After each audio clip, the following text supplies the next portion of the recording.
Corse, avec un décalage habituel, rentre dans sa 3e semaine d'épidémie de grippe. Le nombre de consultations pour symptômes grippaux, comme celui des hospitalisations, est en croissance, indique Santé publique France. La vaccination est toujours possible et elle pourra servir pour le rebond prévisible du mois de février. Florence Santomarc et Jean-Philippe Mattei. Tu vois qu'on la bouche. Tu me dis,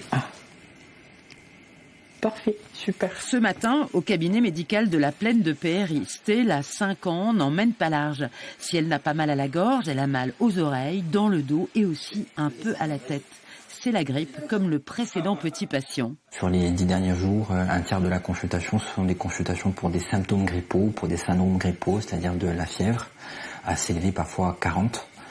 Des douleurs articulaires, des douleurs musculaires, des symptômes ORL sur toutes les tranches d'âge, chez les enfants, parce qu'on est en période scolaire et de reprise scolaire, mais aussi chez les adultes ou les personnes âgées. Et on est en phase effectivement épidémique, c'est-à-dire qu'on n'est pas loin de ce fameux pic. Santé publique France alerte, la Corse est rentrée dans la 3e semaine épidémique avec une forte hausse. Entre les 2 dernières semaines, les consultations pour grippe ont augmenté de 100%, les hospitalisations de 200%. Dans les pharmacies, on ne se bouscule plus pour la vaccination. Au quartier du Finouzel, où depuis octobre, les 300 vaccins commandés sont presque tous passés. Il nous reste quand même quelques vaccins. Donc on est quand même très content parce qu'on a réussi donc à vacciner une grande partie de la population. Mais il en reste un petit peu pour les retardataires. Et il est toujours temps de s'y mettre, car après le premier pic de janvier, un second est déjà prévu.